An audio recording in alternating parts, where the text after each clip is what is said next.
Hello everyone. Today I'm going to be showing you how I painted up my custom hive fleet Screamer Killer from the new Leviathan box set. Absolutely fantastic miniature. I'm so glad to have it done.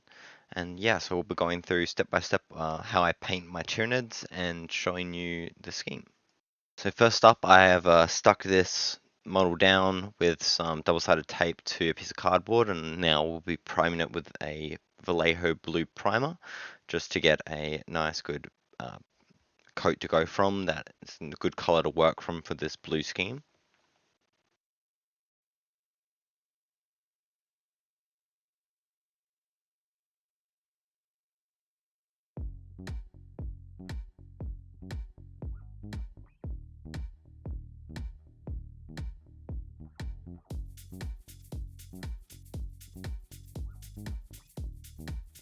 Following this coat of blue primer, I'm going to be adding Citadel Zotek Green, thinned down with a bit of water, just to do a thin coverage across the whole thing.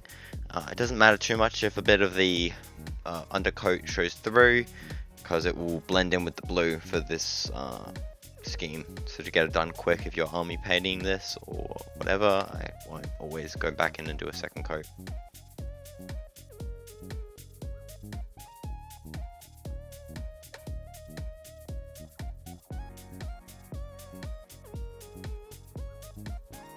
After we're done with the Zotek Green, we're going to apply a nice good coat of Draconov Nightshade to all of the parts that we just did with the Zotek Green. Obviously you want to let that dry for a little bit before you do this, but hit that with this and we'll keep going. Really just making sure that every area gets a bit of this Draconov Nightshade, get a good coat, and then we're going to want to let that dry for a little bit because it will take a bit longer to dry because it's a shade paint. And once that's dry, we're going to move on with the dry brushing, and we finished with all the blue bits.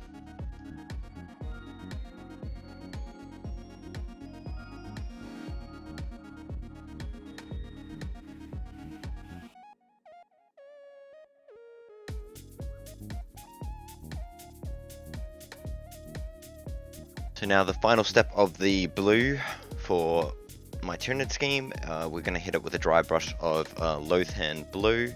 I'm just using a very large makeup-y type brush for this, making sure there's very little to no paint on the brush, using a piece of cardboard instead of my wet palette. And then once we've got that done, we're just going to be just hitting everything all over the model, getting all the messy stuff done now, so that when we move on, we can do all of the neat stuff later.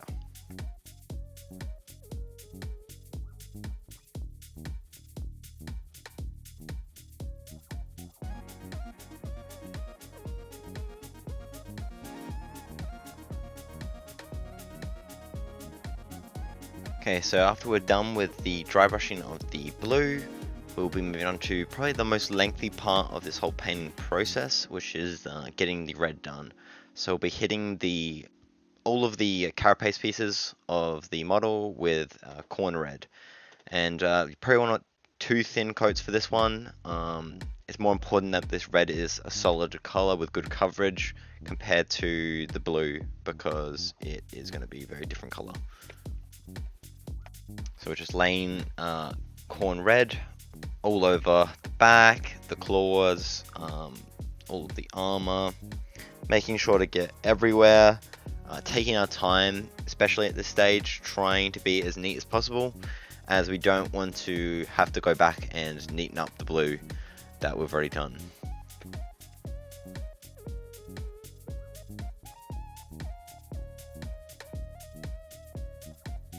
So after we're done with the base coat of corn red, we're going to be hitting all those same areas with some Carabao Crimson from Citadel, making sure to get every little spot. Going straight from the pot, obviously you don't want too much, so just want to be moving around and keep an eye on it so you don't get too cloudy. But once you're done with that, we'll be moving away from the red for a little bit to work on the base. Obviously you can base your army however you want. I'm going to base these to match the rest of my Tyranids, which will be a desert themed base. Now we're going in with Citadel Xandru Dust.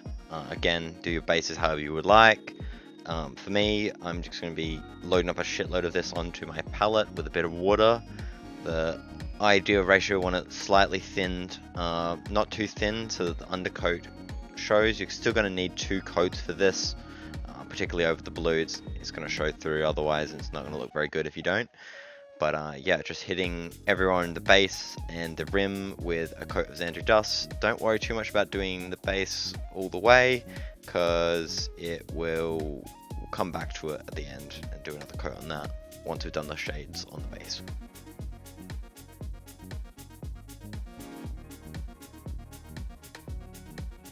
So after we're done with the base coat of Xandru Dust, we're going to go move back to the red armor carapace. And we'll just be hitting everywhere with a sort of feather effect, just doing little tiny lines, strokes, try and leave on these newer models. They have lots of little holes within the carapace that the shade really takes, or a contrast really takes to. We're going to be leaving them a little bit and just sort of drawing our lines around and up and down the panels. I'll show some claws here as well, and how I'm hitting a dry brush on the vents on the back of it, just because they're a bit different. This part is probably one of the more fun parts of the model to do actually paint. It's a very fun, relaxing, just drawing lines on all these armor panels. But yeah, just taking your time, being very careful with it. It doesn't really matter if you're a bit messy, because you can just sort of blend it in with just lines around it. So just get it done panel by panel. Do the back here as well. Now if you wanted, you could go a step further than this and do another layer on top, or a different color that's a little bit less closer to the edge when you do it. But for speed and getting the Tyranids done fast, because there's so many models, I've learned to kind of take it as it is. I think it looks good enough with just a single coat of the Evil Sun Scarlet on all the areas. Maybe a second coat if it needs. Concentrate that second coat towards the edge more. But yeah, that's about it for that step. Apologies if the footage isn't as perfect as it could be. I was trying to film and paint this model while I had a cat on my lap, as you can see in a moment. So this is kind of hard to do this effect, so I didn't film as much as I would like. And just again hitting the tops of the venti parts with a dry brush, again with a big makeup brush, just because these parts, I don't know, whenever I've painted them with the same effect, it doesn't look as good as it does on the carapace, so I've changed up the formula for those parts.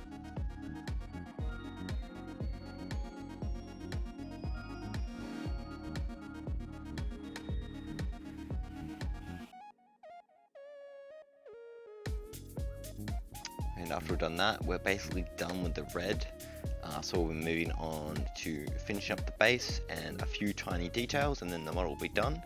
So first up, we're going to go hit that base and hit it with some Eshin Grey and pick out a few of the rocks and the little piece of concrete standing on, and a few other things. Just quickly hitting everywhere with one thin coat. I didn't film it, but I also hit the teeth when I did the base with Xandru Dust. And after done with the Eshin Grey, just getting it on all these rocks takes a bit of time. Not picking out every rock, just sort of picking out a couple, give it a bit more variation. We're not going to even bother to highlight these, they're just going to all get a dry brush when we do the base at the end. Yeah, also going to pick out the eyes with Avalanche Sunset in a moment, but I didn't record that. I did that off camera as well, because painting eyes on camera is insufferable.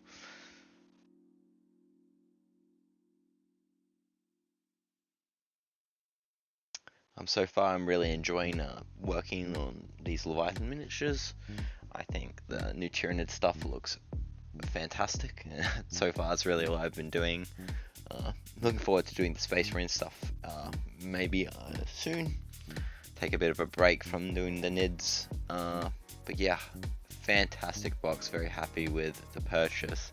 Definitely worth the money just for the amount of amazing sculpts that you get. So look forward to seeing a few more videos with different things from that, or probably a video of me finishing everything else up that I don't get done in this sort of first week.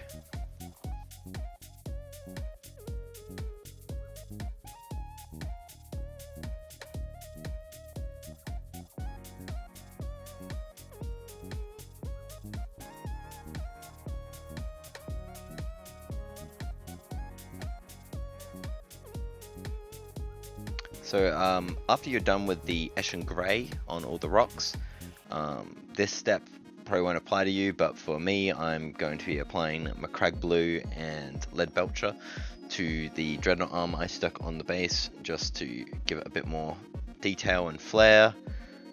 And then off camera, I'm going to shade everything once the metallic's dried, obviously replacing the water between doing the metallic so that you don't get the flakes in the shade. I'll be shading the rest of the base with Agrico's Earth Shade.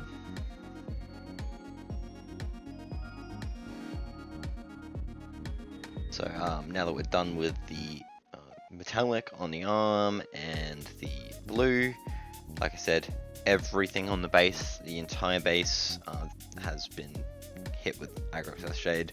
If you notice, this is why I haven't painted the hooves just yet. I paint them towards the end, just waiting to do the shade step on the base. And now that we've done that, I'm going to let that dry for a bit. It's going to take about 20 or 30 minutes for that Agrico's Earth Shade to dry, and we're going to go in with a dry brush of firstly Xandri Dust, and then after we're done with our Xandri Dust, I've also applied a Ultramarine Transfer on the Dreadnought arm off camera. We're going to again use our dry palette, and we're just going to hit a dry brush on everything of Xandri Dust, and then we're going to follow that up with a dry brush of Ushabti Brome, and just again brighten this whole base up now that we've shaded it, and basically we'll be done. I mean, there's the eyes and the mouth. I just did the tongue with Screamer Killer, not Screamer Pink. That's the model, silly me. And again, the eyes were just dotted in with a Avalanche Sunset off screen, and the teeth also got a highlight of Ushabti Bone, but with a small brush, not with a dry brush. And that's about it. I'm going to finish dry brushing here, and then pretty much just going to add some tufts and a few other last piece. I do love my tufts. Tufts are a very fun thing to add to a model. They add a lot, and they're just a fun time. Okay, so if you've made it to this part into the video, I just wanted to thank you for watching. I'm just starting up now, so the footage is not as good as I would like it to be, and there's a few issues with this video, particularly the start got fucked in editing for some reason.